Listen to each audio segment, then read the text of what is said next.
Oke, kali ini kita akan bahas cerita yang menurut saya luar biasa banget. Cerita tentang sebuah negara kecil di Eropa yang berhasil dari nol membangun dirinya jadi negara digital nomor satu di dunia. Namanya Estonia. Coba diinget-inget, pernah nggak sih Anda ngerasa frustrasi banget karena harus fotokopi dokumen setumpuk, ngisi formulir yang itu-itu lagi, atau mungkin buang waktu berjam-jam cuma buat antre di kantor pemerintah? Pasti pernah ya kan? Nah, gimana kalau saya bilang ada sebuah negara di mana semua keribetan itu hampir nggak ada lagi? Ini beneran, bukan cerita fiksi ilmiah. Di Estonia, 99% layanan publik mereka itu sepenuhnya online, 24 jam sehari, 7 hari seminggu. Bayangin aja, ngurus pajak, perpanjang SIM, bahkan ikut pemilu. Semuanya bisa dilakuin dari sofa di rumah Anda. Cuma ada 3 hal yang masih butuh tatap muka: menikah, bercerai, sama beberapa urusan properti. Gila kan? Jadi, gimana ceritanya sebuah negara kecil yang sumber dayanya terbatas bisa sampai sejauh ini? Jawabannya itu bukan cuma soal teknologi, tapi dimulai dari sebuah visi yang, wah, sangat berani pas mereka baru merdeka. Jadi ceritanya gini, setelah merdeka dari Uni Soviet di tahun 1991, Estonia itu dihadapkan sama pilihan. Dengan sumber daya yang pas-pasan, mereka bikin keputusan yang radikal. Daripada capek-capek bangun birokrasi berbasis kertas yang mahal dan lambat, mereka mikir, gimana kalau kita lompat aja langsung ke masa depan digital? Inilah awal dari program Tigri Hupe atau Lompatan Harimau di tahun 90-an. Fokus utamanya pendidikan digital. Mereka pastiin setiap sekolah punya internet dan anak-anak belajar coding dari kecil. Nah, yang jadi fondasi dari semua ini adalah sebuah filosofi yang kuat banget. Pemerintah Estonia itu menganggap akses internet bukan barang mewah, tapi hak asasi manusia. Sama fundamentalnya kayak udara bersih atau air minum.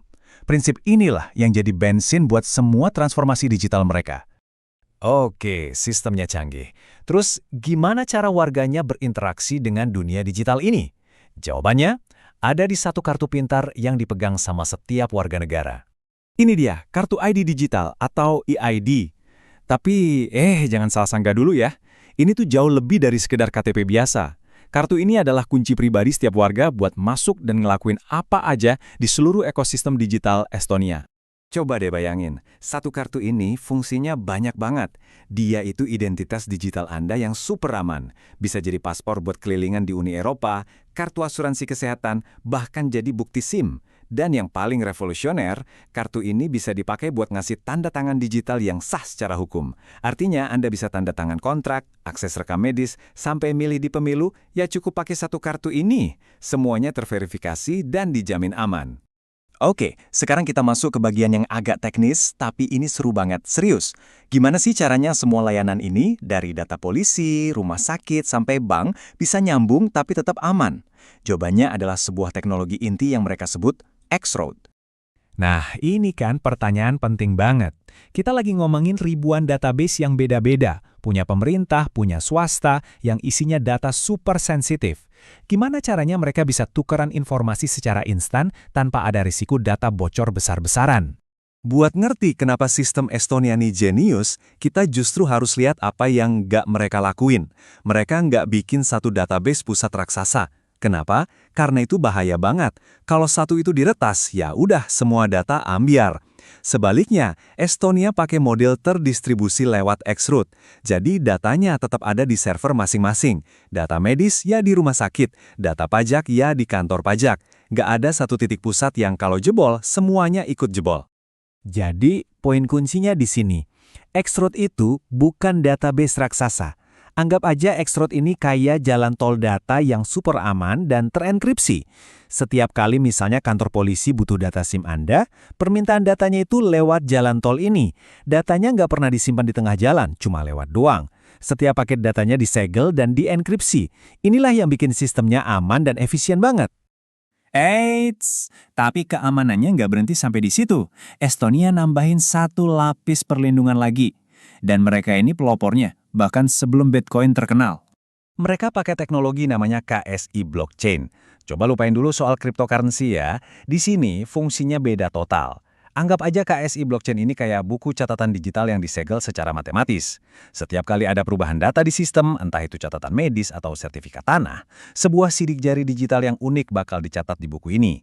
Sekali dicatat, itu nggak bisa dihapus atau diubah tanpa ketahuan. Terus, artinya apa buat warga biasa kayak kita? Artinya, integritas data kita itu terjamin.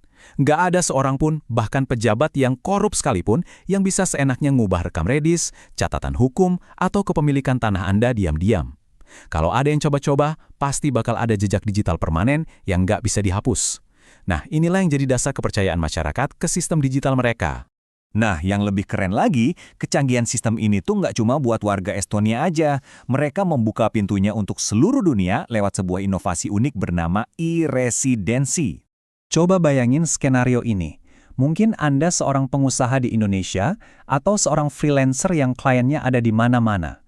Gimana kalau Anda bisa mendirikan dan mengelola perusahaan yang basisnya di Uni Eropa, 100% online tanpa harus ninggalin rumah Anda sama sekali?